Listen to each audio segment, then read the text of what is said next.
This is Radio Prague International coming to you from the Czech capital. Hello and welcome to the weekend edition of Czechvhia in 30 minutes. I'm Vít Pohanka. This week we revisit one of the darkest days in Czech history. The following is a shortened version of an episode from our special Blood in Bohemia series for Czechast. British journalist Rob Cameron and I explored the execution of 27 leaders of the Bohemian Revolt in Prague's Old Town Square in June 1621 and asked how that single morning changed the fate of the Czech lands for centuries. So Rob, let's start with a little kind of a reminder that in our previous episode of Blood in Bohemia, we told the story of the second defenestration of Prague in 1618, which in fact was the third, but let's not get too much into the detail. And that was the situation when a group of angry Protestant nobles hurled two imperial governors and their secretary out of a window at Prague Castle.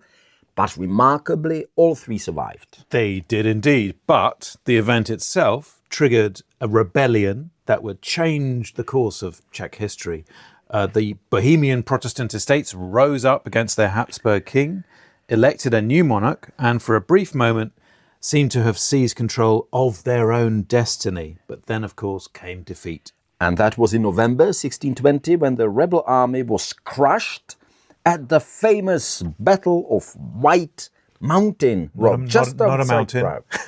No, we'll get on to that. Sorry, we'll get on to that. Carry on. But what followed was not only the end of the uprising, but the beginning of a political and religious transformation that would shape the Czech lands for centuries. Indeed, and it culminated in one of the most famous public executions in European history, perhaps something that every schoolchild in Britain has heard about. And on the morning of June the 21st, 1621, 27 leaders of the Bohemian Revolt were led from Prague's Old Town Hall to a scaffold erected in the middle of the Old Town Square.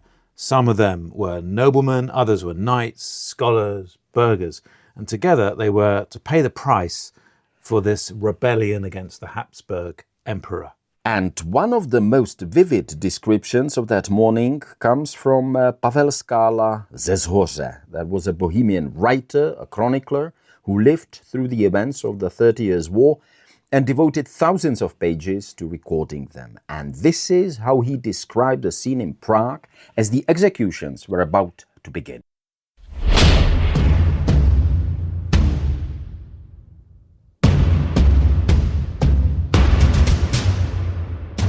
Thereupon both gates of the Prague Bridge were closed, and the scaffold in the marketplace was surrounded by 2 squadrons of cavalry and 3 companies of infantry, so that none of the common people could come near the scaffold or hear the words spoken by those condemned. Throughout the whole time, drums were beaten continually, so that one could scarcely hear one's own voice. Upon the gallery of the town hall, seats had been prepared for the old town magistrates and the imperial reeves of all 3 towns of Prague. One of the official servants, concealed beneath a black mourning hood that covered his entire face, placed a crucifix upon the scaffold, before which the condemned were to kneel and meet their death. But before we witness the executions themselves, let's step back for a moment. The men gathered in Prague's Old Town Square on that morning in June had not simply taken part in a riot or a conspiracy. 3 years earlier, they had, of course, helped launch one of the most dramatic rebellions in Czech history. Yes, because after the defenestration of Prague in May 1618, the Bohemian Protestant estates openly revolted against the Habsburg ruler Ferdinand II. I think it needs to be mentioned and explained a little bit. The uprising soon spread beyond Bohemia itself. Moravia, Silesia and the 2 Lusatias joined the movement. And in 1619, the rebel estates formally deposed Ferdinand and elected a new king. Okay. His name was Frederick V of the Palatinate.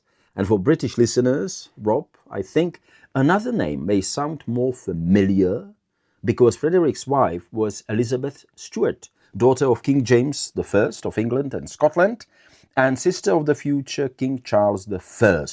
And for a brief moment, it seemed that a Protestant princess from the House of Stuart might become Queen of Bohemia. How different could history have been, Vít? And I think I read that when Frederick and Elizabeth arrived in Prague, they were greeted actually with celebrations and enormous expectations, because many Protestants across Europe saw Bohemia as the kind of front line in a wider struggle and a kind of cultural war between. That's definitely true. I remember seeing engravings, from that occasion. That was really I don't know whether the word celebrity, is appropriate in this context, but they definitely were very they were welcome and they were greeted very enthusiastically in Prague. Right, because people saw them as part of this wider struggle, right, between Protestantism and Catholicism. But, you mentioned that enthusiasm.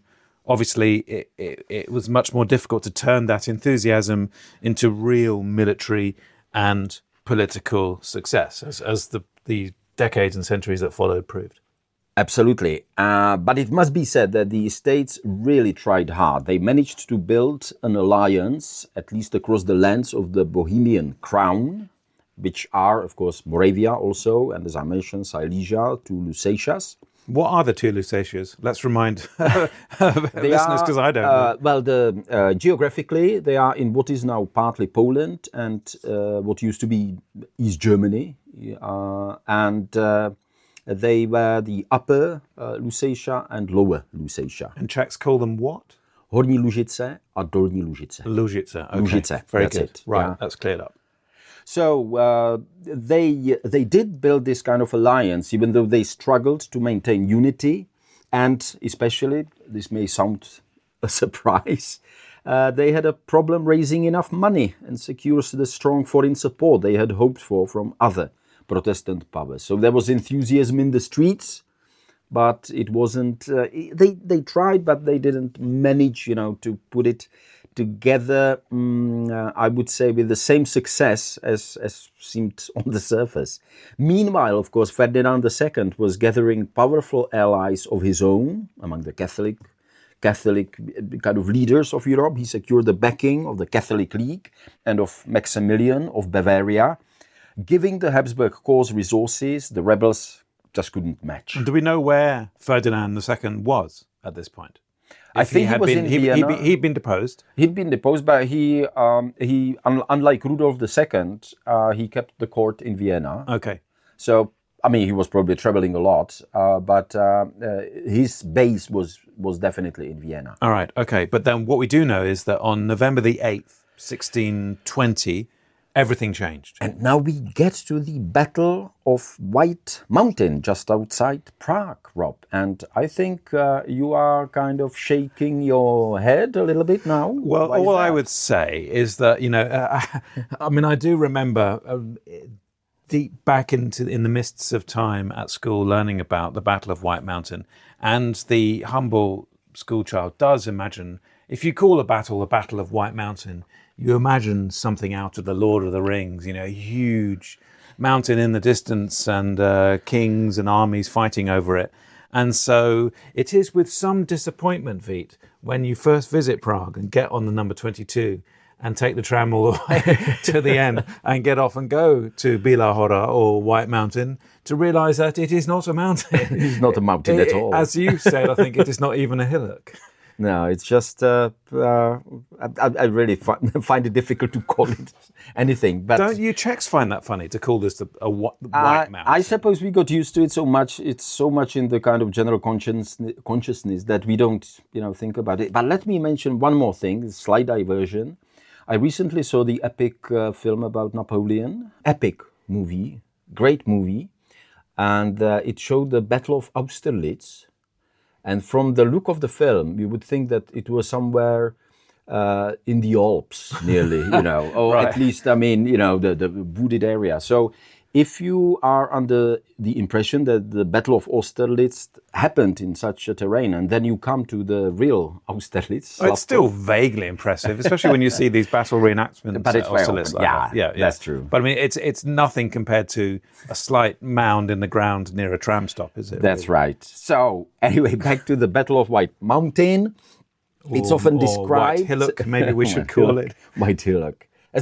So it's described as a little more than an hour that it took place, and certainly no more than a couple of hours. But the consequences of this battle would shape the Czech lands literally for centuries. Indeed it would. And in fact, just to interject a final personal anecdote, I actually know someone who lived right opposite the site of the battle.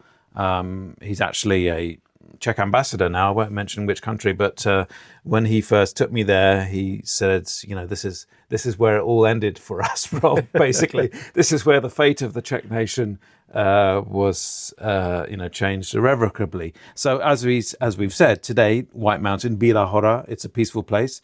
It's in Prague today. I guess it wouldn't have been considered as being in Prague back then. But not back then. No. Since the 1920s, I think it became part of Prague 6 now. Exactly, because today, you'll find a pleasant open park, paths, people walking their dogs, some very old trees, and of course a very distinctive Baroque pilgrimage church, the Church of Our Lady Victorious, yes. And nearby stands the wonderful Star Summer Palace, Hvězda, right. Which is a remarkable Renaissance hunting lodge, painted in this beautiful white. I'm not sure if that's the original colour, surrounded by what was once a royal game preserve. And it's hard to imagine that this very peaceful, quiet corner of Prague was once the scene of a battle that really did change the course of Central European history forever.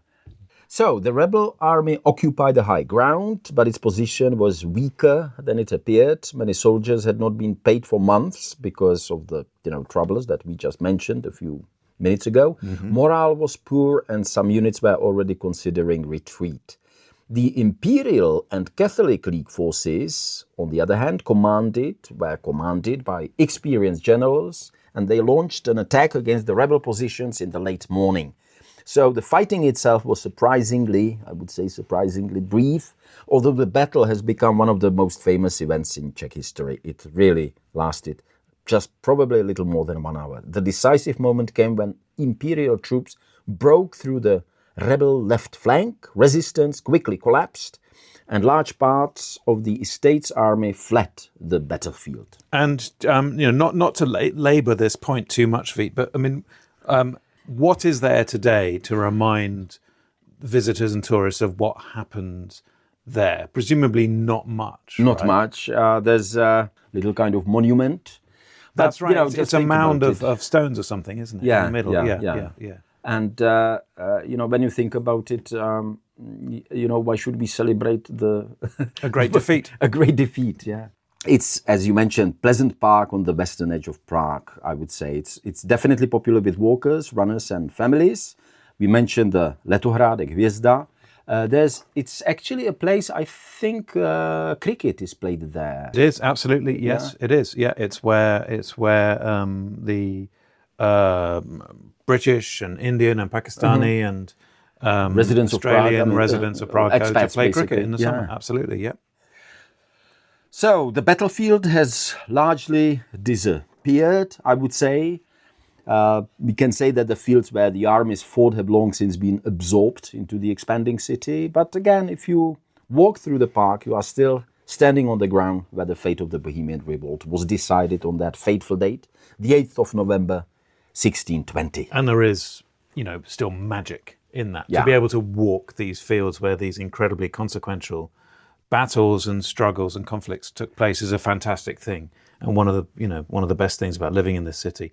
And going back to my school days, if I remember correctly, militarily, the Battle of White Mountain was not one of the biggest battles in the 30 Years' War, but politically it did have enormous, far-reaching consequences. Yeah, absolutely right. I was actually trying to find out, what happened to Prague, for example. Prague later on in other, wars in 18th century, even in the 19th century, was bombarded or something like that. And nothing like that happened back in 1620.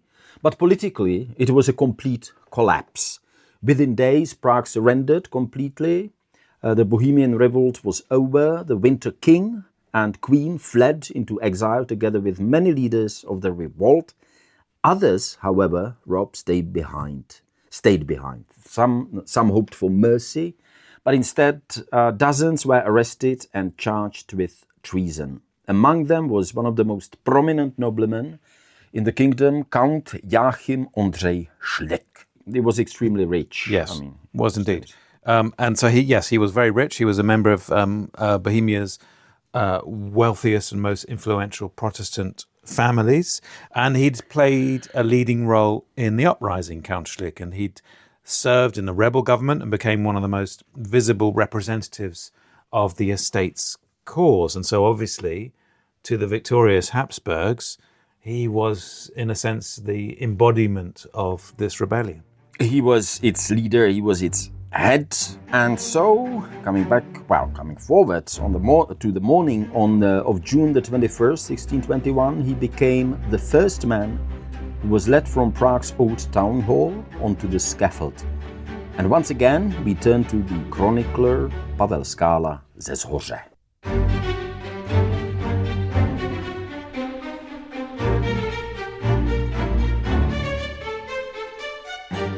The first to emerge from the town hall onto the scaffold was Count Schlick, dressed in a black velvet coat and holding a book in his hands. He was unbound and free of any restraints, and his face and bearing appeared calm and cheerful. After praying, he opened his coat with the help of his servant and knelt down, stretching out his right arm.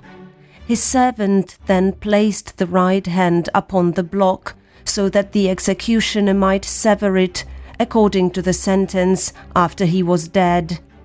As each man was beheaded, 6 appointed attendants, their faces hidden beneath black hoods, wrapped the body and severed head into the cloth upon which he had knelt, and carried them beneath the scaffold. Meanwhile, a fresh cloth was spread by 2 hooded attendants, so that none of the condemned could see the fate of the man who had gone before him. So that is the tragic fate of Count Schlick, who became the first man to be executed on the Old Town Square after the failed rebellion. But thinking about this feat, I don't want to put you on the spot, but I can't think of a Schlicková street in Prague. Is there one? Well, I did look it up, I will say openly. And yes, there is one, actually. It's kind of parallel to the Bělohorská třída, if you know. I mean, that's a kind of thoroughfare which goes to the White Mountain. And Schlicková is one of the streets that are parallel with it. So he does have his street. Okay. But obviously, when people hear about the execution of these 27 noblemen, and I guess we'll talk about the stars and the pavement and all that in a second, but they often imagine a group of aristocrats who backed the wrong side in a political conflict. But some of those who were executed, they were quite remarkable figures in their own right, weren't they? Very much so. Take Jan Jesenius, for example. Jeseniova, I know where that is. That's in Žižkov. That's right. And he was one of the leading scholars of his age. There's even a book in Czech by Zikmund Winter, I think, Mr. Jesenius, which is about him, written in the 19th century. I don't think it was translated into English. I just happened to read it, and I actually did write a paper on it for my course on the 19th century Czech literature, because the book was written in the 19th century about Jan Jesenius, this guy that I'm talking about, who was a professor, later rector of Prague's Charles University. He drew enormous attention by performing one of the first public anatomical dissections in Central Europe and probably in all of Europe. Right. I think there's even a painting, isn't there, showing that? I'm I sure think there's some yeah. sort of graphic representation of it. Right. So he wasn't just a politician or a military commander. Not at all. He was one of the kind of intellectual stars of his generation, and perhaps that helps explain why the authorities treated him so harshly. Before he was executed, actually, his tongue was cut out. I think the punishment was intended to symbolize the crime for which he was condemned, not only rebellion, but also the speeches and writings through which he had supported the revolt. Right, so they literally wanted to silence him and the others, didn't they? Another famous victim, was Krzysztof Harant of Poljice and Bezdružice, and he was probably what we would call a celebrity today, wasn't he? He was, definitely. He was a truly extraordinary man. Another one. Harant was a nobleman, soldier, diplomat, musician, composer, writer, traveler. Today, I think he's best remembered for his remarkable account of a journey to the Holy Land and Egypt at the end of the 16th century. And that was at a time when most people never ventured far from their homes. So Harant traveled across the Mediterranean and the Middle East and wrote one of the great travel books of Czech literature. I suppose one of the first travel books, and definitely the first, very popular travel book in Czech literature, Czech history. He was educated, multilingual, very widely traveled and well known in aristocratic circles throughout the kingdom, and I think abroad as well. In many ways, I would say he embodied the spirit of the Renaissance. And yet, on that June morning in 1621, he found himself standing on the same scaffold as soldiers, politicians, city officials, and scholars. Which suggests that Ferdinand II really wanted to make an example of these 27 men. That's exactly right, Rob. The executions were certainly intended to, to punish the leaders of the revolt, but they were also intended to send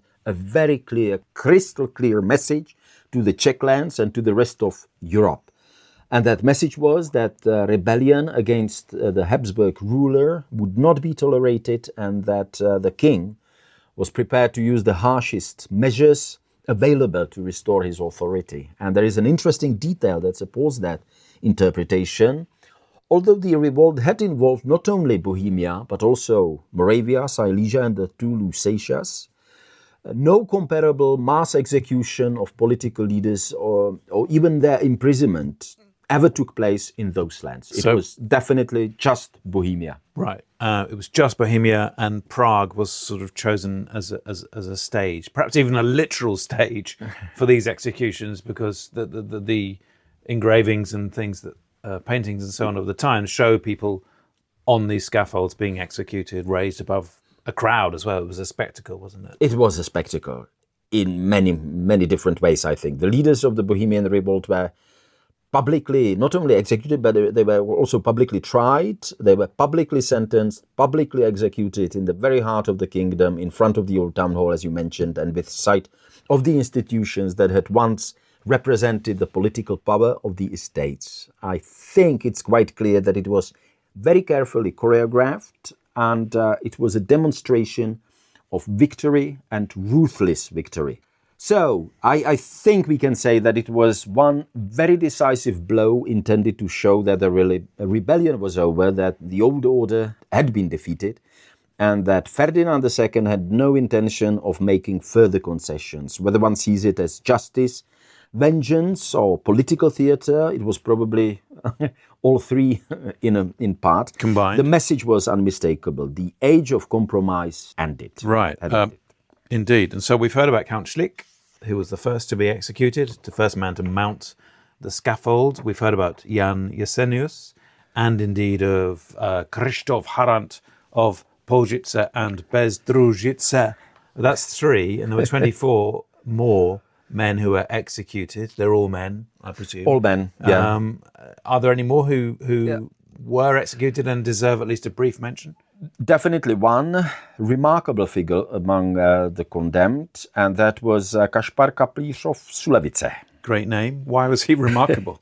It was because of his age, Rob, for no other reason. Kapliš was about 86 years old when he was executed. Wow. So even today, I think that would be considered an impressive age. But in the early 17th century, that was really extraordinary. That was like executing probably a 110-year-old man today, Right, yeah. Without much exaggeration. At a time, when many people never reached 60, he had already outlived most of his contemporaries by decades. He had spent, that is, Kapliš had spent much of his life in public service and military affairs, and had served several Habsburg rulers before eventually joining the Bohemian Revolt. By 1621, he was, I would say, less a revolutionary firebrand than a living link to an older generation. And when he was sentenced to death, he reportedly remarked that he had long expected to leave this world. Yet, instead of dying quietly in his bed, he found himself awaiting execution in Prague's Old Town Hall. According to a contemporary account, again preserved by Pavel Skála ze Zhoře, these were some of the words that he spoke before his death.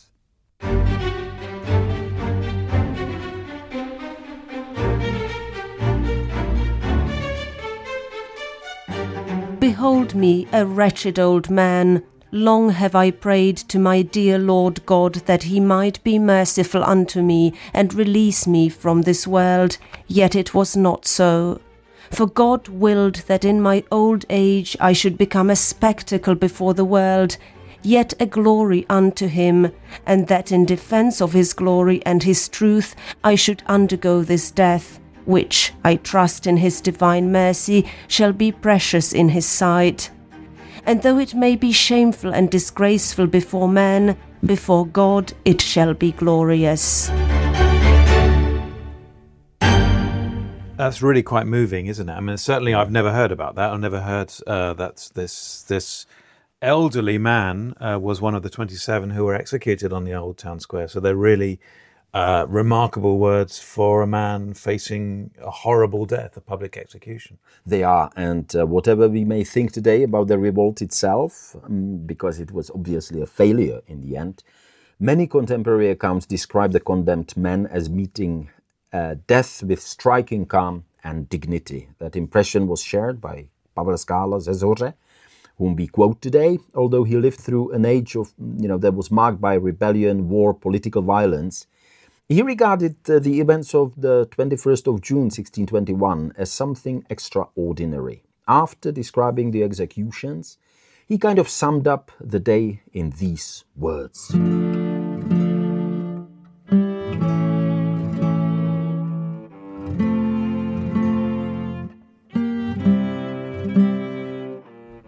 The bodies of the executed, and in some cases their severed heads, were placed into coffins prepared in advance and released to their wives, children and relatives. They washed and prepared them for burial, and under cover of night they were quietly carried by friends and family to their chosen burial places. Many other members of the Berger estate still remained imprisoned in the town halls of the 3 Prague towns. Some were later released, while others were arrested again. Thus was completed that most sorrowful tragedy, never before seen or heard of in the Kingdom of Bohemia.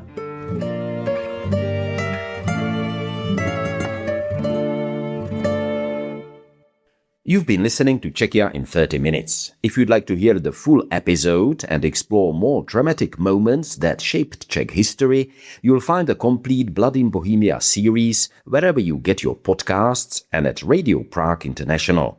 And as always, you'll find more news and stories at radio.cz.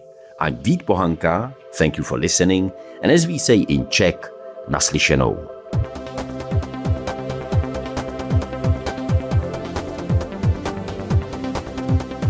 This is Radio Prague International coming to you from the Czech capital.